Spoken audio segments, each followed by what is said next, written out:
All right, taking everyone back for the page. Go can take your seats back. The next team is ready to present. And there's a team member who's on Zoom.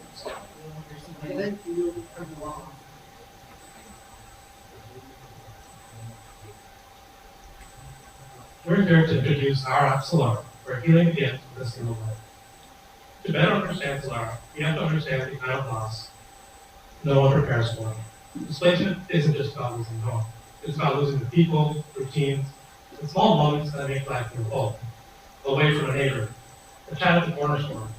When those disappear, grief shows up quietly, unspoken and unseen. What's missing is a space to remember, a place where memories can live and people can breathe together. That's where Solara comes in. Solara serves as a collective healing platform designed for the quiet, unseen layers of grief that follow displacement, offering a space to remember, reconnect, and process loss in ways that feel personal and real. A space where people can carry their memories forward, not alone, but together. Sarah is a middle school teacher and well-capped resident of Palisades. But after she walks her home in the wildfire, everything's changed. When she walks through her old neighborhood, she doesn't recognize this place anymore. She feels emotionally disconnected and lonely, like the comforting sides of her community are gone. Sarah isn't just rebuilding her home, she's rebuilding herself. Our app, Solara, is built for Sarah and millions of others like her who are displaced and seeking healing, connections, and mental health. But supporting Sarah doesn't stop with her alone. We also engage secondary users, including local governments and mental health nonprofits who are seeking tools for community recovery, as well as tertiary users such as healthcare providers and insurers who are looking to support disaster-impacted populations as well. We're starting with our wildfire survivors as our pilot users, but Solara is designed for all kinds of disasters-related risks. As such, our total addressable market includes over 20 million individuals and about 1,600 public and private organizations across the U.S. We narrow this down to people aged 16 or older who are tech-savvy and actively seeking mental wellness care. We estimate a serviceable addressable market of about 2.88 million individuals.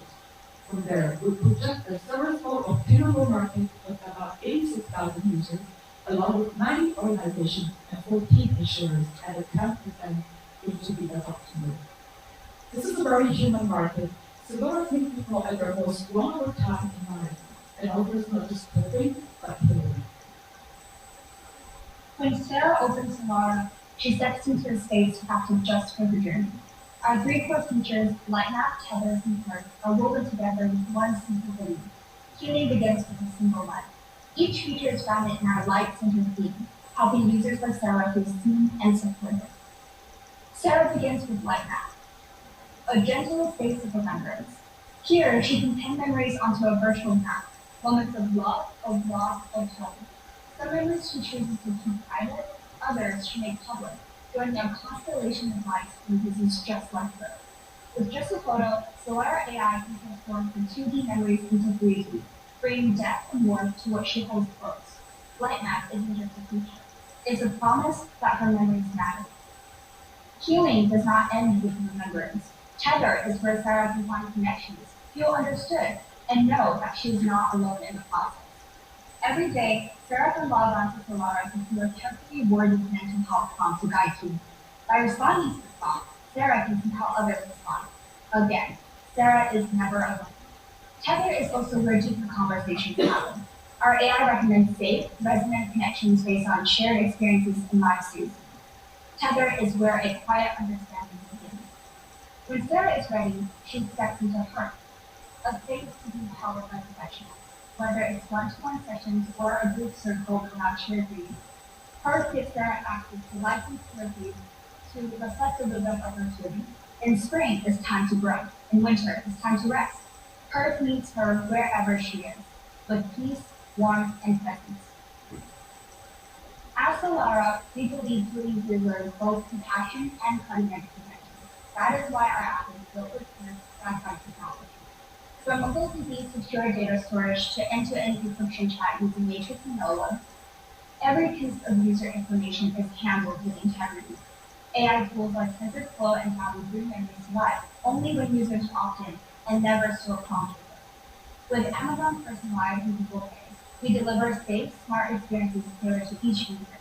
Solara isn't just tech-enabled, it's tech-powered for trust. To drive adoption, we plan to partner with self-help-based mental health nonprofits like the Dinner Party, Nanny, and MFJLA. These organizations have strong ties with engaged communities, giving us meaningful reach to those who need Solara the most. And our platform helps them extend in-person care, amplifying their impact while helping us build lasting trust and credibility with engaged communities. We also see a role for Solara in disaster recovery, and in the future would like to partner with organizations like FEMA and the Red Cross. Solara helps extend their recovery efforts long after shelters close and aid kits are distributed, addressing the emotional needs of survivors that often go unmet. These partnerships allow Solara to reach displaced communities at scale while building credibility during recovery efforts. 1 in 3 students experience significant loss during college. To address this, we're launching pilot Solara at campuses in LA. Our platform extends campus mental health resources, easing the burden on the counseling staff while making peer-led healing and more accessible. We also plan on launching pilots for corporations, as grief-related productivity loss accounts for nearly $200 billion annually for companies, yet most offer no structured support. Solara offers companies a scalable way to support mental health while improving retention, morale, and productivity. We also plan to partner with insurers, as Solara fills a critical gap in emotional aftercare. Grief-related mental health often goes untreated, driving up long-term mental health care costs. Solara provides insurers a way to enhance preventative care, reducing downstream healthcare costs and building lasting trust with policyholders. Most mental health platforms support general well-being, recovery, and curing of displacements.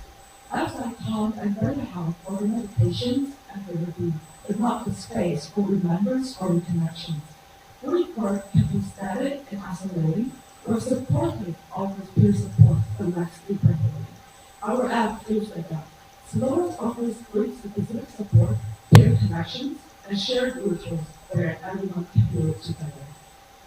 When we first imagined Solara, we weren't just building a product. We wanted to build a platform that provides support to people who have suffered unimaginable loss. And this support should not be a luxury. So we adopted a pricing strategy that is scalable, sustainable, accessible, and inclusive. For individual users, the premium tier will be available at just $9.99 per month, which is comparable to a single luggage. For organizations, so our B2B model and B2B2C model comprises with Solara partnering up with non-profit organizations, NGOs, and government organizations to provide Solara as part of their wellness package to their community members, and they then can access it, the payment here at just $499 per month. It's not just a product, it's an investment in mental health equity. Building a HIPAA-compliant, trauma-informed AI service requires quite a significant amount of upfront cost, but as you can see, our year-one cost ranges from $500 to $650 with 54% of it going to our crew team. Every dollar is strategic. We are uploading the cost at the beginning so that as we grow and expand, our cost per user decreases significantly. It's not just spending, it's to help build infrastructure with impact. Looking at this trajectory, we plan on launching the MVP in the month of July of 2025. So our year-one revenue is forecasted to be $12,000. But as we grow and expand, By year 3, we plan on hitting the break-even margin, and by year 5, our revenue is forecasted to be $6 million, establishing Solara as a prominent market force. This magic happens in enterprise because 79% of our revenue comes from our partnership with different organizations. This revenue forecast is based on the various customer interviews and the market demand that we have already seen. And we can see that there is a path to profitability, which can help use human compassion to turn into a sustainable business impact. We are transforming how society responds to disaster, making emotional recovery as important as physical rebuilding. And now I'll walk you through Solara's vision in action. So this upcoming July through September is when we will be finalizing our user interface as well as our legal foundation. And by the end of this year, we want to launch our finalized MVP to around 250 users with our core features just to gain some direct and fast user feedback. And then by the beginning of 2026, we want to launch our public beta version. And by April of 2026, our premium version of our app will be available for purchase, as well as our partnerships with government and nonprofit organizations.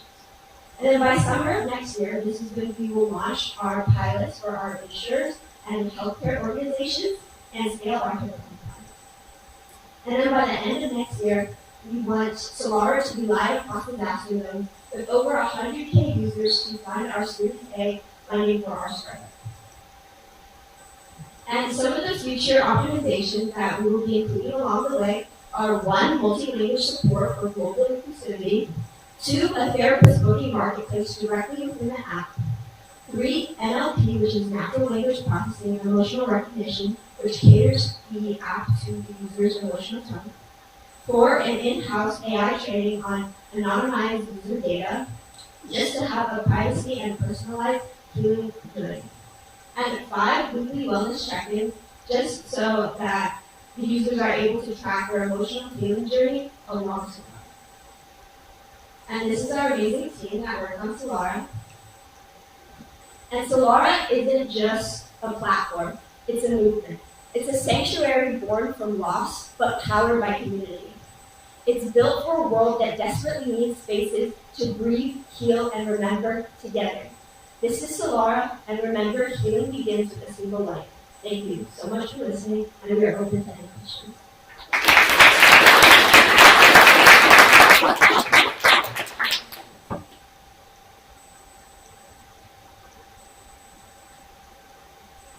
Great presentation. I really appreciate the different applications you're posing here.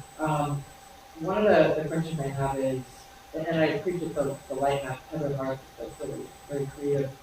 But in terms of the mental health services that are then being provided, you're just getting matched with a mental health provider. How are you vetting that? It feels like you're now just sort of a marketplace of sorts. So you have to that point. How are you managing that, maintaining that consistency of delivery?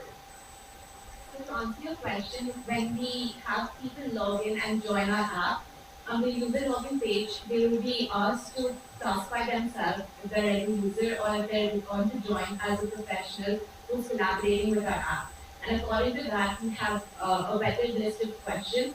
And if they are professionals, we ourselves will be trying to verify their authentication, and then moving forward, we let them join our app. So we understand how sensitive the mental health situation is, and we respect the user's privacy, and we would not ever want to put them in any sort of danger. So we have created a proper list of the different things. We will make sure that the user is aware when they are sharing their information and how their information is being used to maintain complete transparency. And similarly, the professionals who also join our app will be properly verified before they hop onto Herd and they host any events which users can join and connect, or if they are joining us as therapists who want to partner. So hi, great presentation.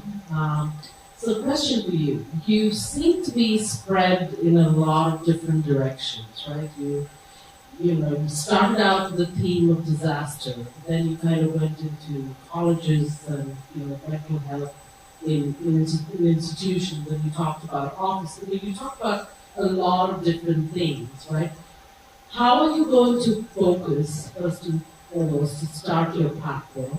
And secondly, what is your unique selling proposition compared to everything else that's out there? Thank you for your question.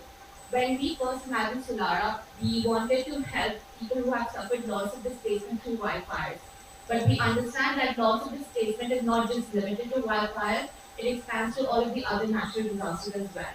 And then it also includes life events. So when we were talking about colleges, we were talking about people who after graduation move abroad, move to different parts of cities and want to reconnect with their friends. They want to share a memory of their favorite coffee shop or their favorite restaurants.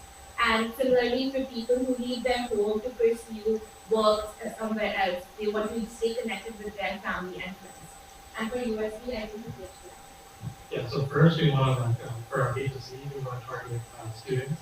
So partnering with a lot of mental health clubs on campus, as well as maybe institutionally down the line, reaching out to their mental health offices and complementing existing efforts, I think would be really good. And I think through features like tethers, as well as the Earth, we can increase like peer-led helping, which is I think really essential to mental health. And I think in addition to that, I think especially through tethers, we have structured prompts which get posted newly every day, which forces people to journal and process their grief. And I think being able to connect with people in a one-on-one way after, I think definitely helps process grief. It helps them realize that they're not alone in their journey of their grief. Quick question. This extension of that, actually, because you mentioned a B2C strategy and a B2B and B2C strategy as well. That go-to-market is very different, right? You can only track one because playbooks are very different if you want to go to B2C, right? You have to use an experience game, that's spending an ad dollar game versus B2B specific, right? So I mean, I'm still not convinced on the focus in the go-to-market, but that's probably a little bit problem. On the product side, do you have a unique defensible idea that I sort of insist on? You mentioned NLP, emotional recognition, is something you're working on. Have you worked on that? Have you tried to patent that or something like that? So any defensible moat which come, but any of the bigger competitors cannot launch overnight or within 2 months. I think Akila can help us answer this question. Yes, thank you for the amazing question. For our future optimizations, especially our future AI integrations, we have considered NLP adoption and more specifically a RAG pipeline to generate a sort of an agent that is very specific and unique to Solara. The reason why we included as a feature optimization is due to how we want to gain trust in our community and gain enough user data and users who are active on our app in order to back our AI engine and to make it more reasonable and more unique so that other companies would not be able to replicate. And to answer your former question, we understand that targeting all of the three sources of revenue at the same time is not feasible. So in our 5-year roadmap, we have established that year one will be targeting our B2C model, and then growing on as we gain more credibility, we will be targeting our B2B and then B2B2C model.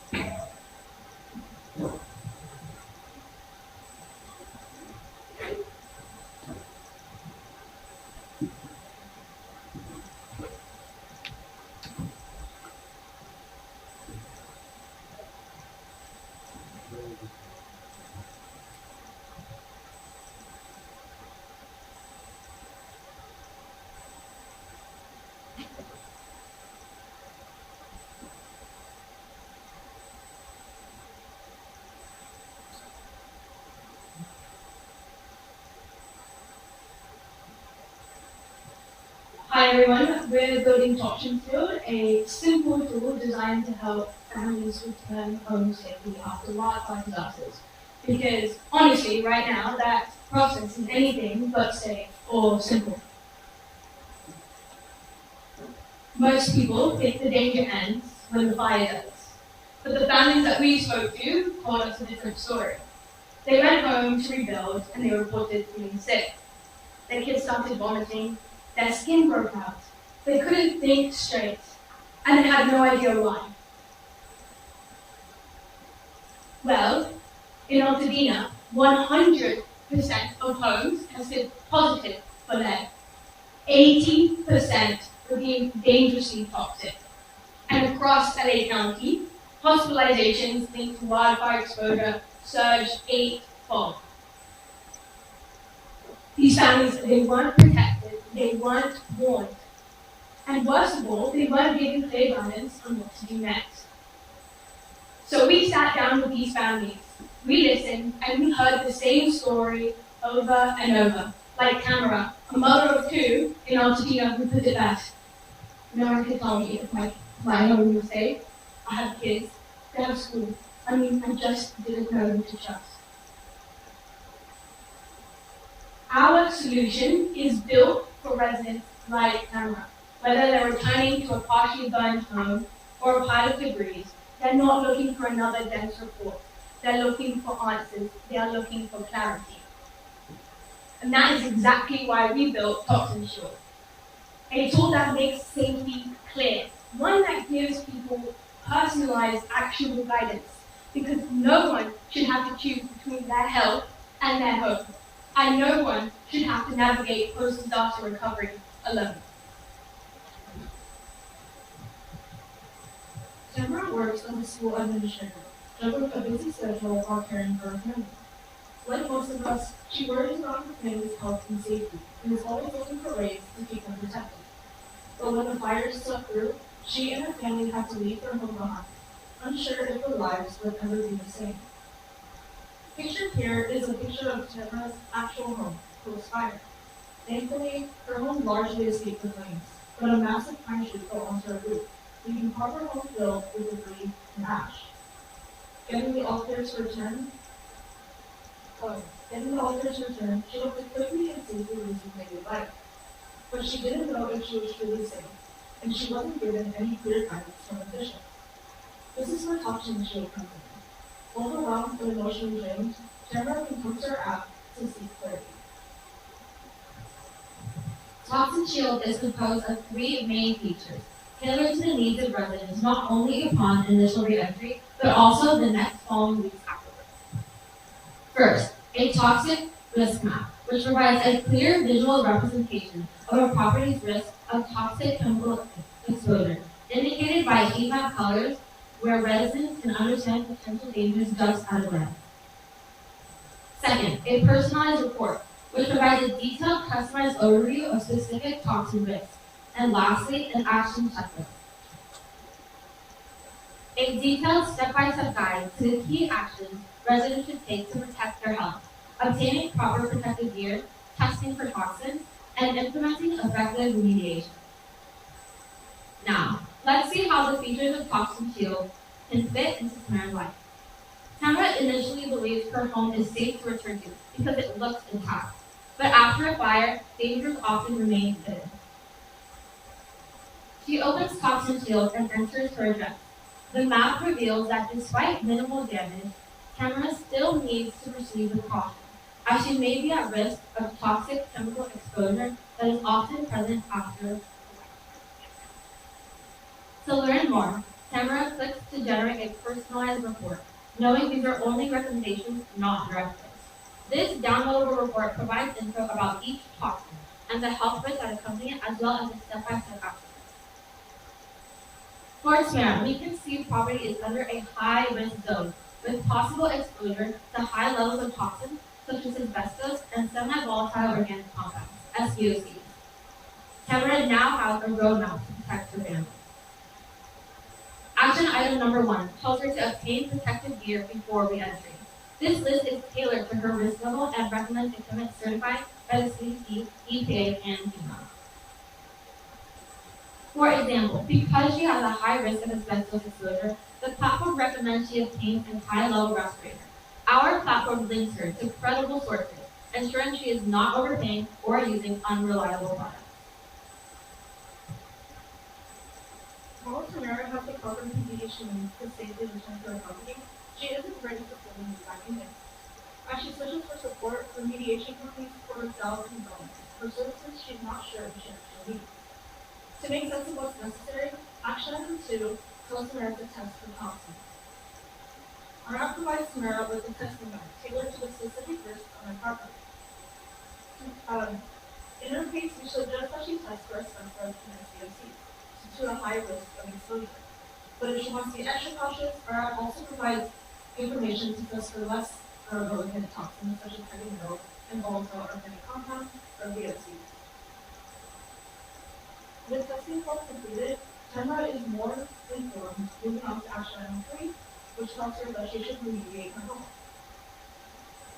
Our app provides a detailed list of specific remediation actions, such as decontamination washing, explaining what it is and why it matters. Like our other features, we also link her with trusted remediation companies, so Tamara is getting the support she needs to protect her and her family. Now, the story of this application is really the story of data. So we start off with just the pure data, where we're going to take this variety of sources and then bring them together. Then after that, we take artificial intelligence, which takes this unstructured data and can generate structured data, which we can then format into GeoJSONs, which we can take into a GIS integration and then facilitate those into the algorithms, where we can then actually generate the estimations, which then we wrap up in this beautiful interface so it's understandable for everyone. Next slide, please. And now let's talk a little bit about the data side and data privacy. So the first side of the data is basically partitioned into two sides, the private and the public side.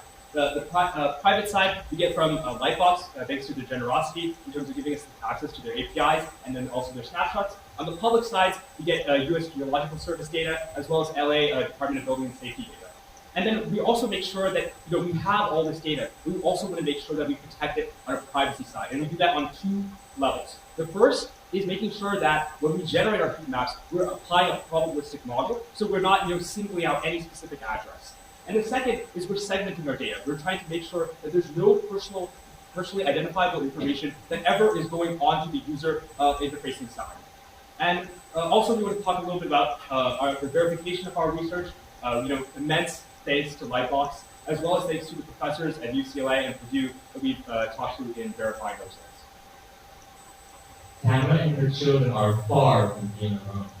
Each year, an average of 11,000 homes across the U.S. are damaged or destroyed by wildfires. While without protective gear, testing, and costly remediation, these homes, the safety of all these families will be in jeopardy. Our total addressable market, therefore, is around $124 million annually. Now, California is at the epicenter, accounting for 35% of wildfire damage in the U.S. This means that $43.4 million each year is within our reach. And assuming a 2% capture rate initially, we can capture around $870,000 in annual revenue for just the first 2 years. This is really a good opportunity to be sustainable and scalable. Now, Toxin Shell is the first specialized platform dedicated to addressing post-fire toxicity. Our indirect competitors consist of tech-heavy platforms like SEAI and community platforms like United Policyholders and After Fire USA. Whereas SEAI do not serve residents at all, and they serve the insurance industry instead, United and After the Fire do not have any AI for mapping forms. They also do not have personalization. So Toxin Shell detects what others dismiss. We use AI risk map and personalized guidance to protect residents from toxic acts. Toxin Shell is free to residents, but we're B2B, and each of our 3 revenue streams are grounded in real and verified needs. Now, from user interviews, we learned that residents will rely on the recommendations for specific products and services because it is the most credible and time-saving. Therefore, we can collect referral revenue share from companies like Amazon, EMSL, ServPro, and more. Endorsements from county and state governments can also be substantial because here we interview mayors and deputy city managers, and they made it clear that a centralized resident-facing app like ours is highly productive. Furthermore, our focus on social good and building awareness can also attract public donations and grants, such as the FEMA grant and environmental grants. Now, much like FEMA Act and WASH UV, we're able to experience strong user growth during times of disaster. This means that we'll have strong revenue growth as well in year 2 and year 3. Moreover, we have the ability to break even much faster than others on the platforms. This is because we have high referral revenue share, particularly from remediation services. It ranges between $1,500 to $2,000 per month. Last but not least, we have very low initial costs thanks to our efficient technology and low overhead. After all, we're just hardworking students determined to make this happen. Right, so our go-to-market plan starts by building trust where it matters most, on the ground. So we're working with universities like UCLA, USC, Purdue, but also launching pilot programs. So that way we can really establish credibility and be trusted by our communities and policymakers. Next, we'll grow a local network. So we'll do that by recruiting ambassadors, building our digital presence, and giving residents like Tamara a voice in shaping our platform. As we expand, we'll bring in state agencies, as well as disaster relief teams, to help scale Toxin Shield to other counties, states, and natural disaster types. So, from crisis to clarity, we're Toxin Shield. We believe that residents like Tamara, when they return home, deserve more than hope. They deserve answers they can trust. Thank you.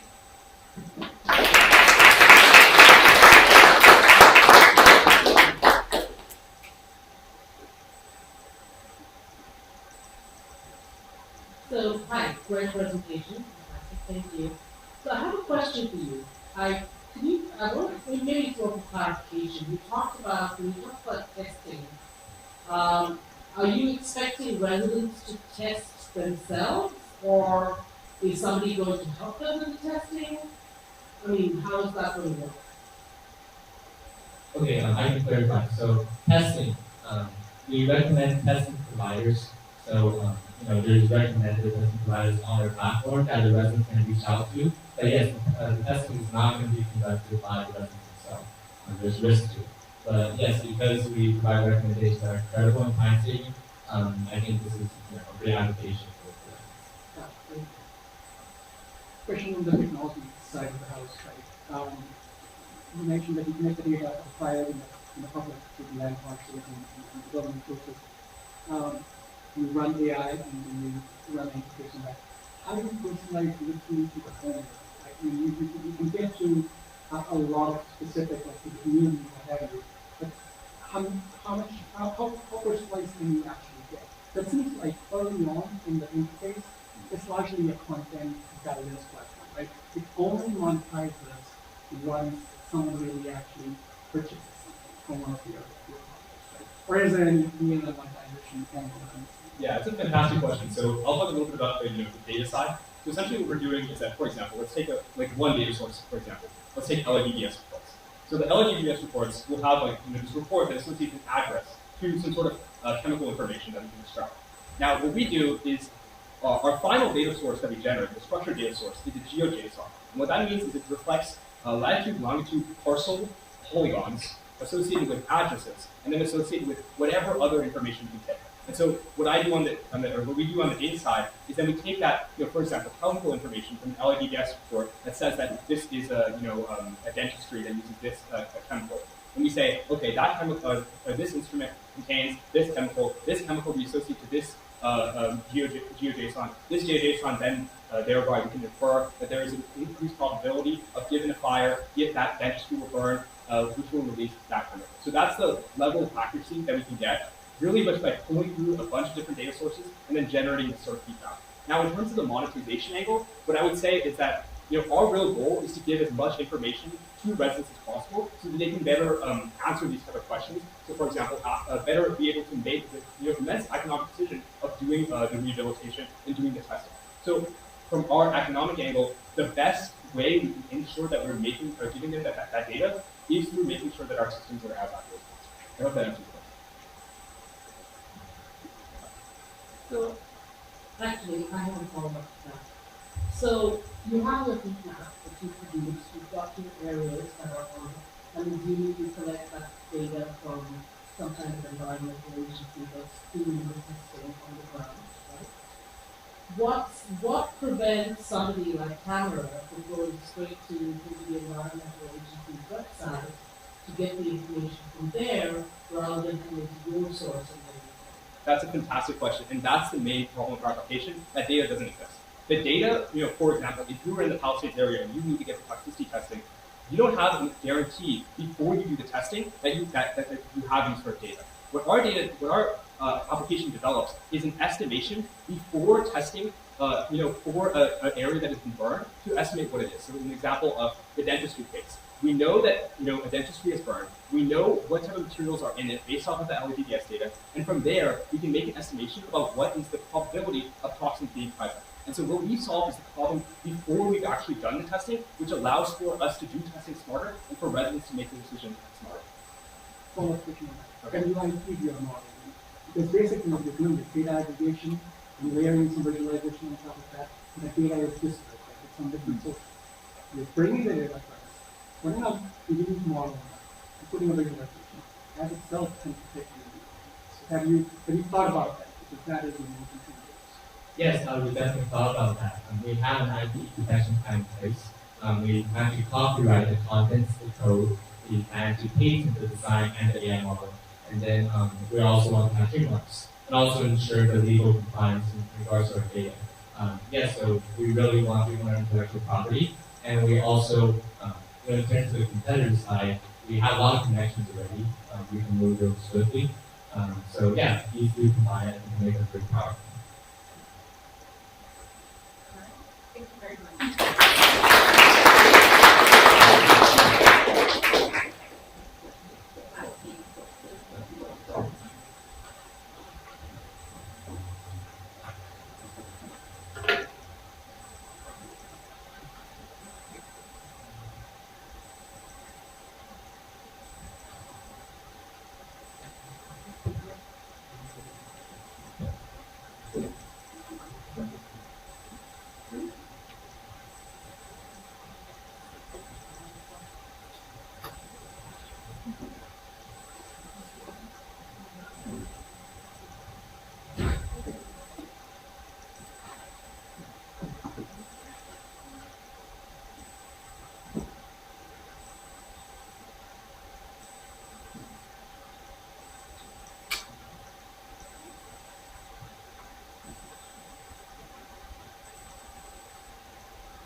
Copy. Oh, Rose here. Picture this. One night, you and your family are sound asleep, and then suddenly you get an alert that there's a fire on your way. You wake up and act back as soon as possible, only grabbing the machine. However, the next day, when you come back to your home, parts of it are damaged, burned into ashes. You might be wondering what to do now. You might be feeling lost, hopelessly. Just like one of our user testers did when their house burned to a crisp in the housing fire this January. They were telling us we didn't know how to start. And that's where our solution comes from. Talking. An app that connects you with the resources you need, bridges the gaps within your community, and serves as an outlet to foster communication. My name is Don Sharif, I'm the product manager. I'm Michelle, I'm the project manager. I'm Xavier, I'm the designer. My name is Summer, I'm also one of the designers. And with our amazing host, Teresa Miller, we are Team Capital. So let's look at the review of the features. The first one is our simple onboarding, which allows the user to introduce a code of the community, and then you then task upload the file to verify that they implement the code. The upload of the file serves as a insurance to make sure that people in that community upload those in that community without worrying about doing anything to count. And these files can range anywhere from old insurance documents and bills, anything kind of works. This also accounts for people who go up in space, and this is one of the things for the community. The next feature is the community bulletin. The community bulletin is a place where people can post questions, share thoughts. They don't really fit into a specific type of channel or topic. Just a couple of examples. Posts would be a deadline has been extended, or there's a local resources. This is kind of a place where users can stay connected and updated with the community without getting lost in the long thread of information. And, So the third feature that I would be highlighting is our channels, which are topic-based spaces where users can engage with others who are navigating similar challenges. So this could be hiring a contractor, understanding legal costs, or just navigating local regulations. These channels are organized by a zip code and a specific recovery theme, like insurance for permits. With added layers like posts, service listings, and community groups to keep everything structured and organized.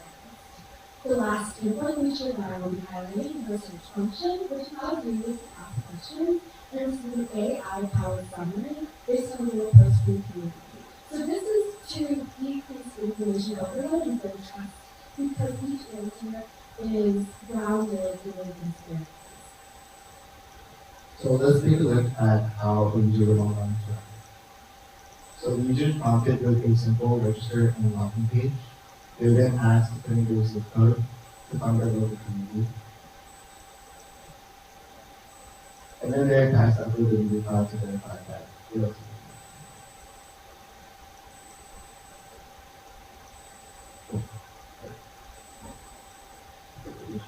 Now let's take a look at the community bulletin and how you use the community bulletin. First, I love this profile local content, so I'll give it a like. And then they can filter through different filters to streamline the content. And they can then click on the post to be what others in their community are talking about within the post. We found that users enjoy a very streamlined way of finding information to the filter and improve the simplicity.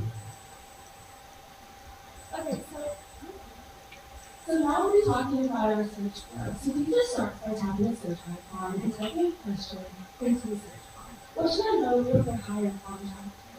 And so our system finishes our prompt and then suggests a question based on what others have asked before, which is something we prioritize after user interviews, where people express feeling overwhelmed, not even knowing what to search for. And once that question is submitted, they're given clear next steps, not text, but direction. We wanted our flow not to leave users at a dead end, so every output has users into another space within the app. So a relevant channel, for example, or recommended posts. And now I'll take you through our channel flow. So a user finds themselves in a community channel where they can start posts, ask questions, or browse through resources, which is this space is influenced after interviews where people express that they want structure, which is why we added subtabs like pin posts, community groups, and service listings to differentiate text and content with general discussion. And so here you'll also see post filtering where users can tap into a specific tag, which is rebuilt, and skim through the content and topic rather than scroll endlessly. So this table pretty much demonstrates the competitive analysis. Although initially probably might seem to be similar to apps such as Citizen and Nextdoor, should be part of by unique. With real-time updates, showing communication with providers and users, as well as the government and citizens. It being wildfire specific, having AI personalization, and being the only app to have service-provider referrals, we truly do stand out from the rest. So let's talk about some of those AI features. There's 4 key AI features in our app. 3 of these, including autocomplete, content moderation, and AI-generated overviews, are trained on aggregate data. This means that we're removing personal identifiers in order to ensure data privacy in this case. And the one thing that is using individual data, for example, posts that individual users are engaging with, is personalized post recommendations. So let's go into each of these. The autocomplete feature essentially suggests next word matches. It can be quite difficult to identify after a fire what are the right questions to ask. This autocomplete feature helps you do that. Secondly, the AI content moderation. This is to ensure that we don't have hateful content and misinformation on our app, and to ensure that the content is moderated by an AI feature. We also ensure that the AI moderators are flagging out potentially harmful content, but it is still reviewed by humans. Thirdly, AI-generated overviews. One of the biggest pain points that we identified when we were conducting field interviews was users feeling overwhelmed. They just didn't know what to do next. The AI-generated overviews are there to provide an accessible overview of some of the next steps that you can take, and it also recommends that you join certain channels that are most relevant to your specific needs. The core AI feature of the app, however, is the personalized post recommendations. This is implemented in two ways. First, content filtering based on the tags of the posts that you would like, share, comment, and engage with. And second, collaborative filtering, which ensures that you are matched with posts that are liked and engaged with by similar users to you, similarly local traffic. So let's go into some of the market size. We have two main markets here, firstly users and secondly providers. So in terms of users, there are actually 86 million owner-occupied homes in the US, and out of those 46 million are at risk from wildfires. There's a really large scale of impact of these wildfires in the United States. We've adopted a very conservative adoption rate of 1 to 2%, and we've got to about 64,000 homeowners actively rebuilding and willing to use property. We also found that for providers, there are about 920,000 contracting establishments, filtering down by the ones that are relevant to residential rebuilding, and those that are willing to use property. We got to about 5,000 residential contractor establishments that would be willing to use our app initially. So let's talk about our revenue streams now. So there are three main ways that we will be funding this app. The first, we will be applying for grants, so through grant funding for nonprofits as well as climate tech. Secondly, and this is where most of our revenue comes from, is paid business accounts. We want to emphasize that users will not be paying to use this app, so the revenue comes from paid business provider accounts. There's a basic plan that's $15 a month, and a premium plan with advanced analytics that is $40 a month. These are relatively lower fees because we know we have relatively lower initial traction compared to other companies. However, we will be scaling this up after. We also have business account sponsorships with a monthly base fee of $29, as well as a pay per click of 20 cents. This means that people are only paying when they're actually getting the traffic they're looking for on our app. They win, we win. So now let's talk some numbers, our revenue model, and our profits. So we're looking for a steady increase as we expand our user base and as we expand the number of providers that are on the app. And there's a steady increase, as you can see, in our revenue model from year 1, 2, and 3. There are initial startup costs. So in the first year, we are actually looking to be lost. However, we're looking to be profitable as early as year 2, with a profit of about $500,000 in year 2, and an estimated projection of about $1.5 million in year 3. So this is the important part. How are we planning to get these providers, and how are we going to get these users onto the app? So we start with phase 1, which is pre-launch. This starts with local partnerships, community ambassadors, and creating a waitlist. A waitlist shows how much traction we plan to get. Otherwise, how would we secure these partnerships? The waitlist shows that there is initial user and contractor interest in our app.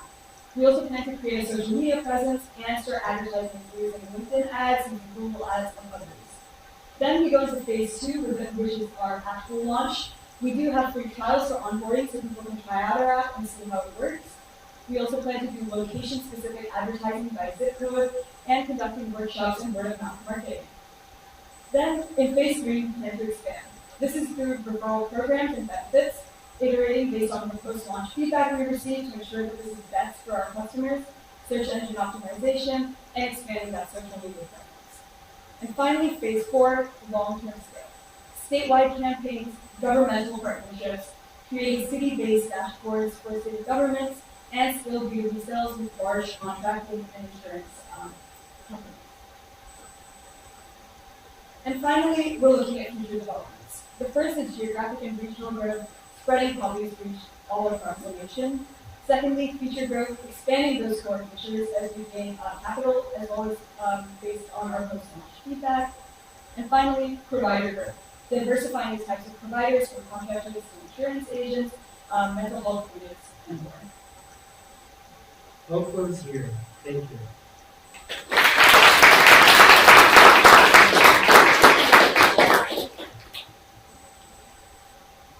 So help me understand if I'm sort of doing it right.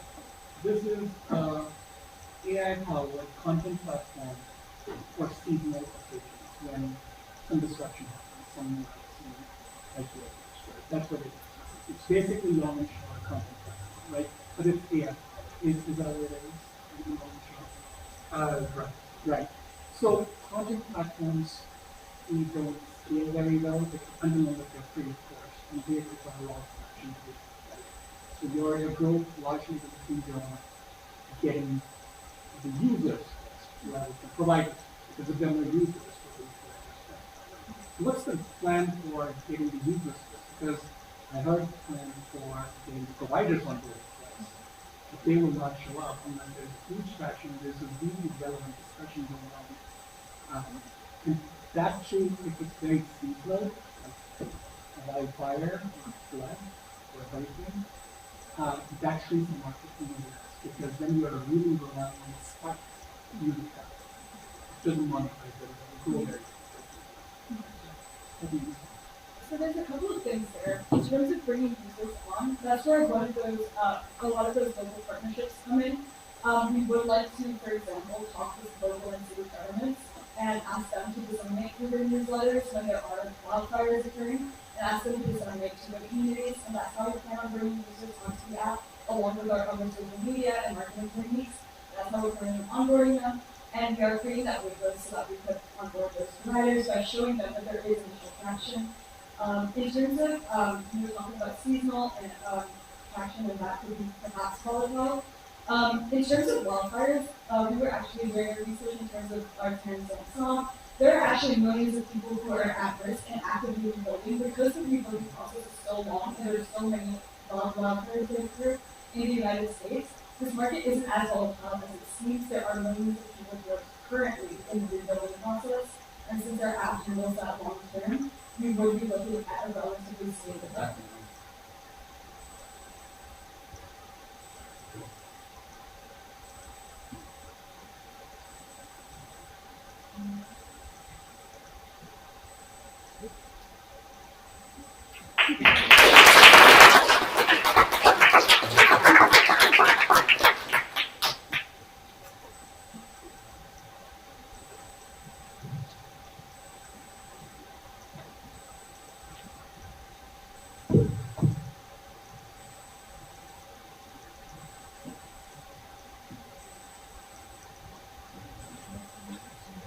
All right, let's give all the teams another hand.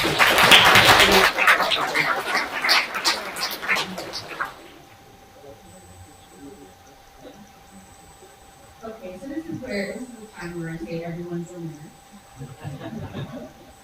And everyone is a winner. I just wanted to applaud all the teams.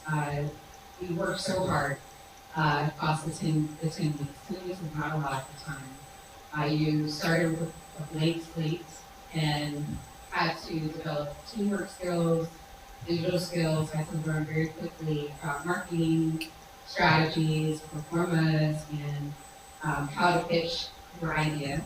And there's so much more. Social impact, research, building an AI data strategy. There's a lot that goes into this class. And there are a lot of people who are helping to put the whole structure together so it can be successful. And I wanted, I know I can speak for Jim also that it's always our goal that all of our teams are successful and actually bring something out of this class into the real world. So I think we accomplished that. So right now we're going to do the judges and myself and Jim.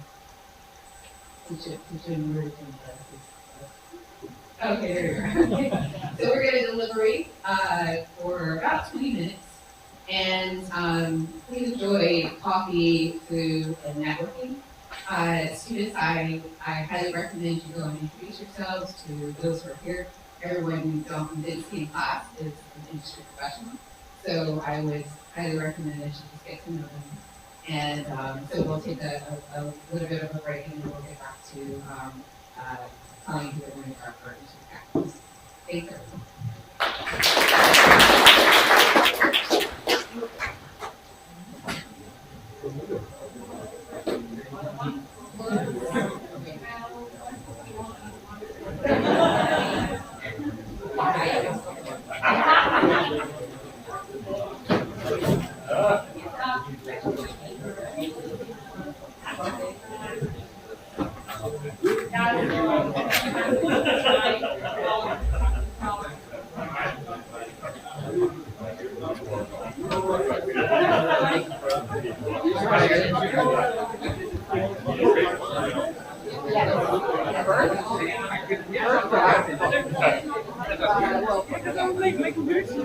We don't.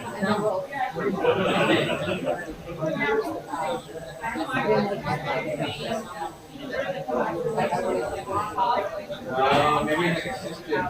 Either that or maybe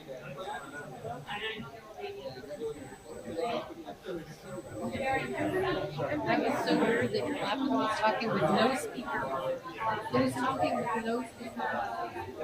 It was totally muted. It's muted and it was I wonder if it's like assistive technology, because somebody comes in there like a grind, they may not know like what to press, so maybe it's like grinding. Because it said something has left.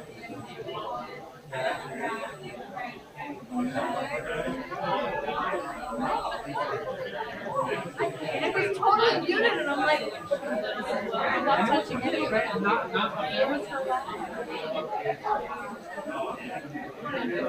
so weird. Yeah, and it was muted. I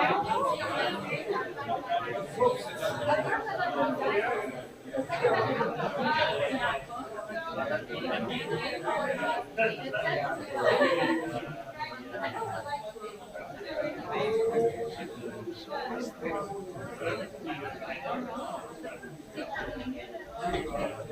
Weird. Weird.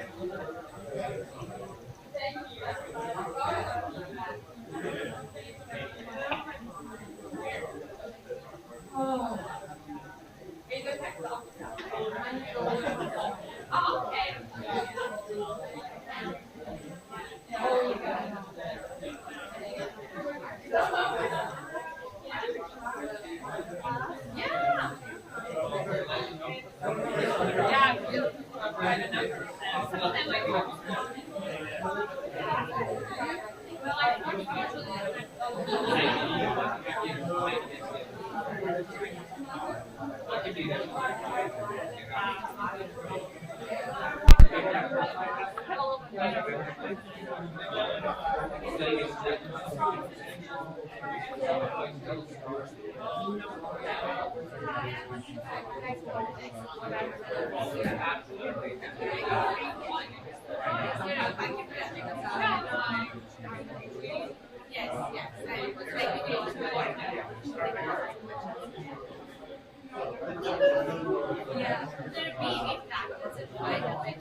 It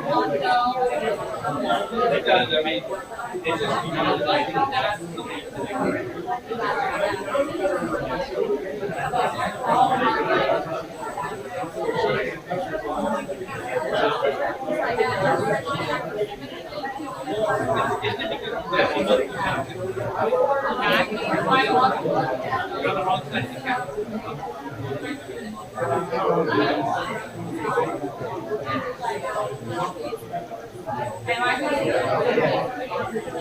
oh, just from the back.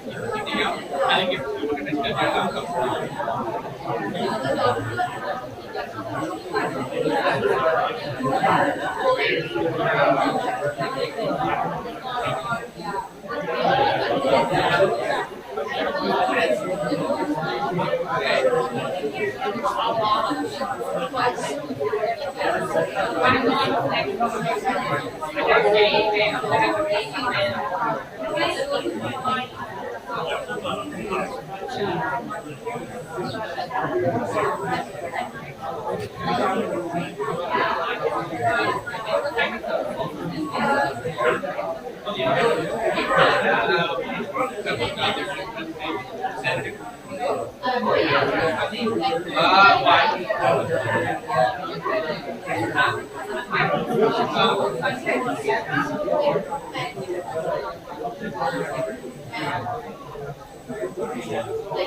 Well, and then one person there, trailer burned.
Yeah, it's just your camera. It's just we didn't want to see the screen.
Everyone's attention.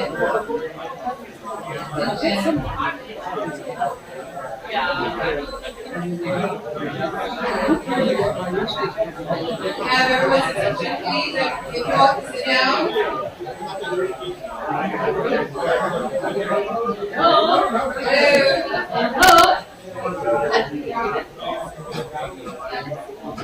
We're ready to give the results.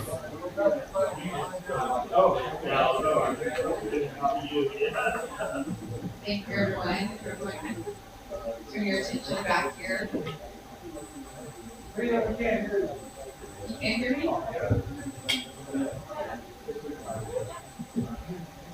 Is that better? Good. All right.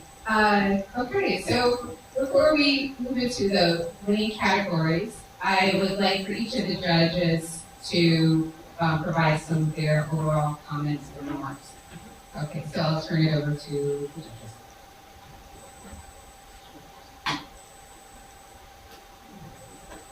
And I'll start with, I have a performance background, so I'll start with your presentations, I think, is what I would like to give feedback on. And I thought you all, each team gave a lot of thought to who presented what, and, you know, leveraging strengths and confidence. And you all rose to the occasion. This is hard. This is a performance, and it's a competitive performance. And you guys were all centered, and you're on mission, and you're on topic. And so I really think that you all did spectacularly well in that regard. So great job on presentations, which is, you know, when you're selling, you know, it's all about that. Right? So that was a really good answer. Okay. Hi, this is Rohan. I'll actually concur that I got this.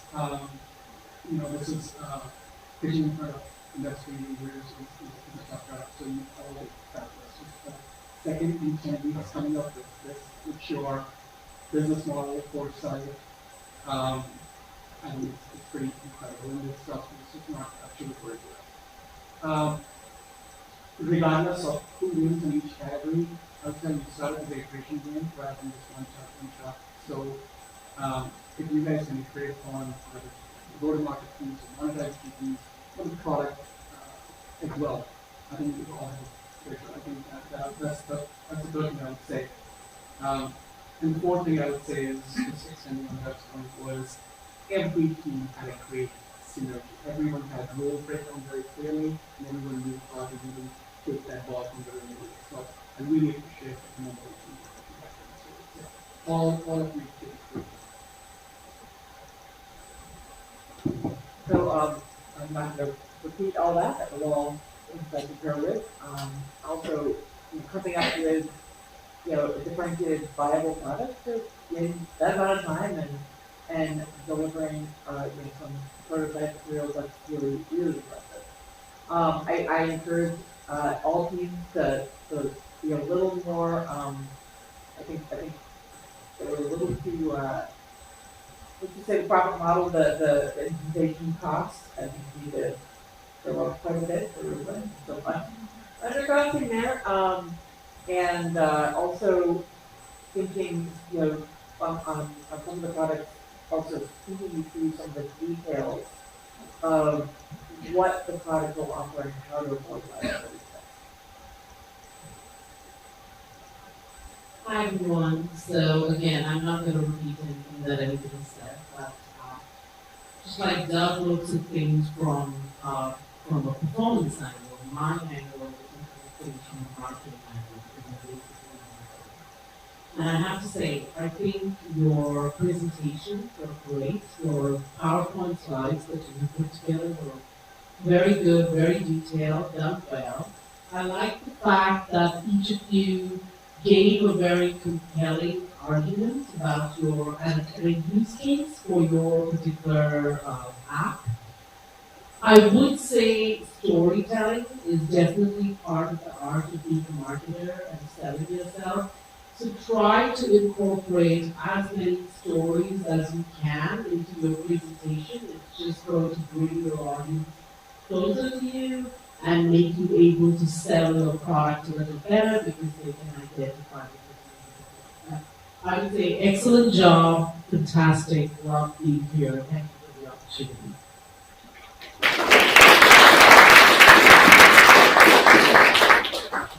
All right. Right, can you hear me?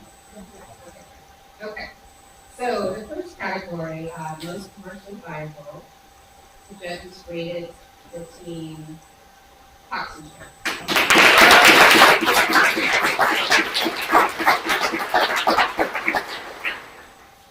The second category, most innovative, the judges rated between evacuation.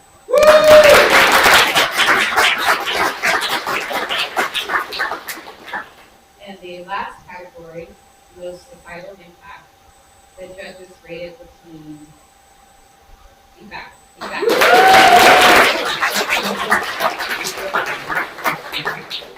So great job, everyone. Everyone's a winner, right? But you all have done so much. You've accomplished so much during this 10 weeks, and we hope that you'll continue on. As they said, if you have an idea and you want to be an entrepreneur and you want to move forward, please, we hope that this gives you the opportunity, this has given you the opportunity to kind of test out the waters and then move forward from there. Okay. So you should be very proud of yourself. We're so happy to have had you in the class, and it was my pleasure working with you.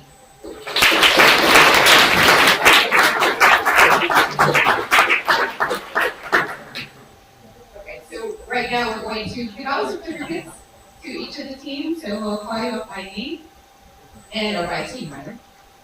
Okay. All right, so let's have Solara come up first.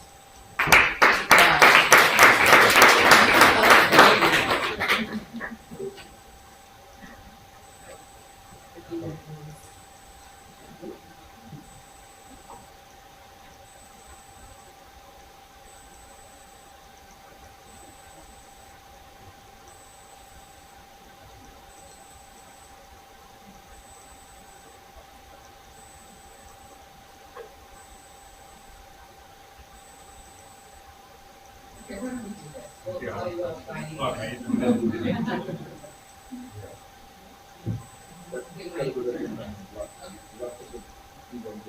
Joey, then. Joey.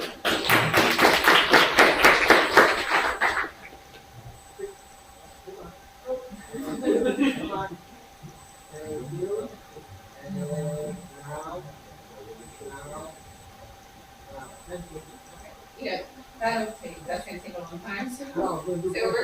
what we'll do is we'll give out the certificates, and then each team will come up with a certificate. All right, Anushka? Not yet. Bench.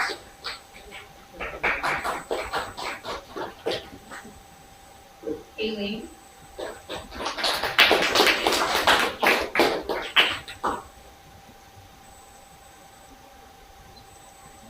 Summer. Azan.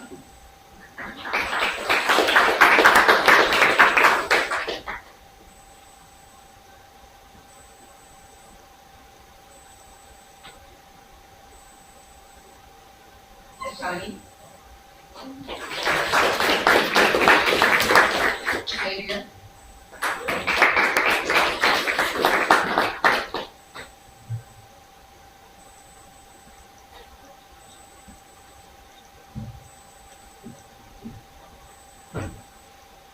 Edwin. Corey.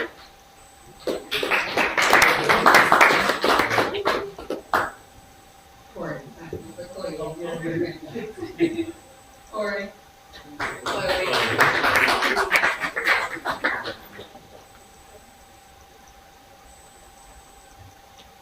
Renard.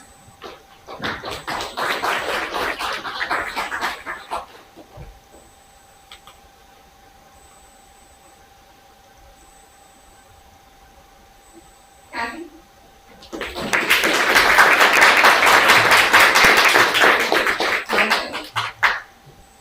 One second. Johnson.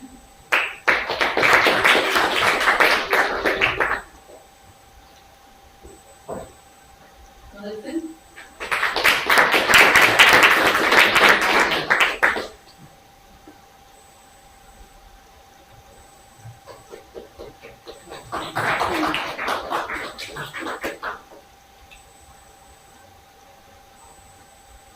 Bettina.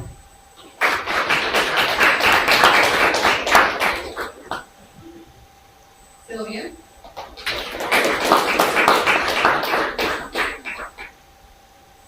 Scott.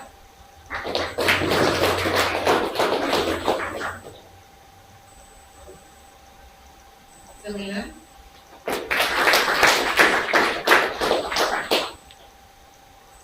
Eden.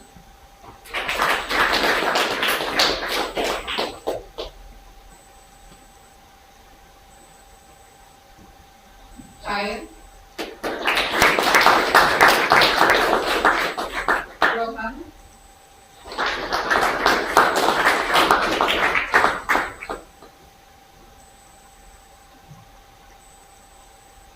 Kaylin. Camille.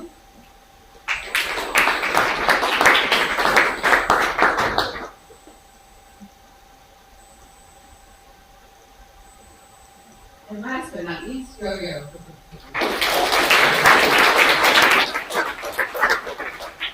All right, so that concludes our presentations and the program for today. But we would like to, Linda?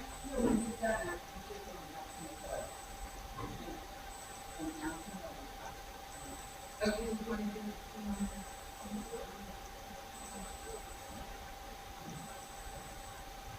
Dr. Linda for a comment.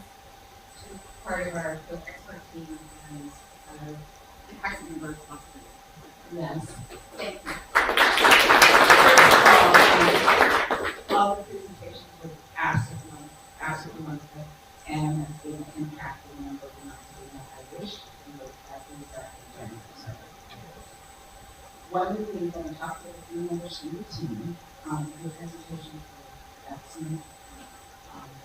And if you want to do a true Doyle test, please reach out to me and ask me what questions that they have requested. Please reach out to me and I could give you introductions out to management council so that you could do your presentation to out to the management council. And then also county supervisor Karen Catherine Miller. She comes to the meeting, so maybe there will be future possibility for me to do a presentation right now in front of LA County Board of Supervisors. So again, Dr. Lee, my comments, some of you already have any information again. If it's something you want to do to push your product forward, and somebody said, I wish I would have had some of these tools earlier, especially with the active talk, but I would not be able to talk about something there was nothing but good back 2 days down. We ended up having courses running around circles, and some of the cool facts and they couldn't get out. So even that's not force people, we need courses out. And I was sharing with toxin share and also the poverty, the trials and tribulations of work right now, getting our testing done. It is ahead and some other populations that we're working right now. Again, presentations were excellent. Especially TV. So my hat off to you again.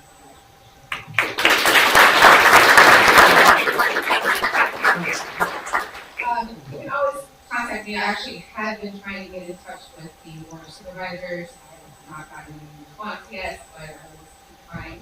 But Linda seems to have many of them.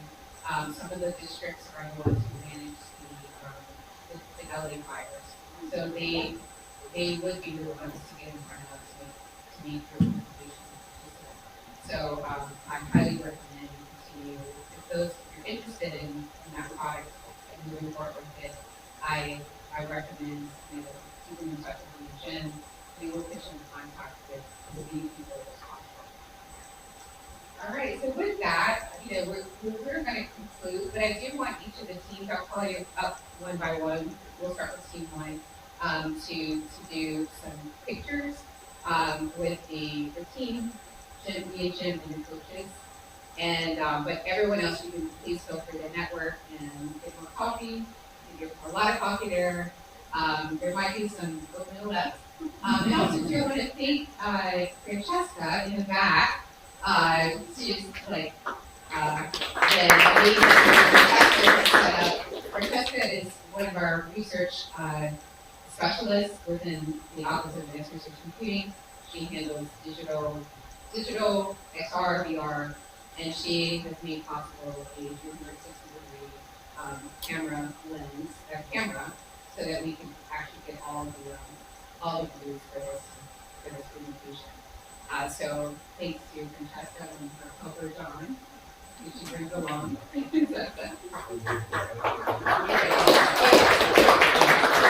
Okay, so team by team, and then we're also going to do a big team picture. All the teams over in the back, actually on the stairs. Okay, but let's do the one other one. Team one. Okay, but please network. Oh, summer solstice, yes. One thing I forgot to mention.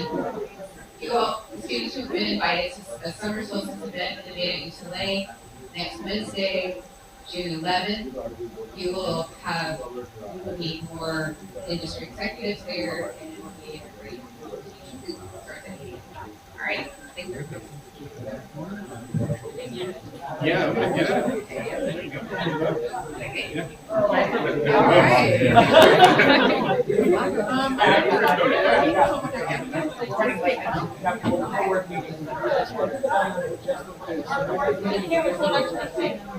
Let's have a picture. Okay. Well,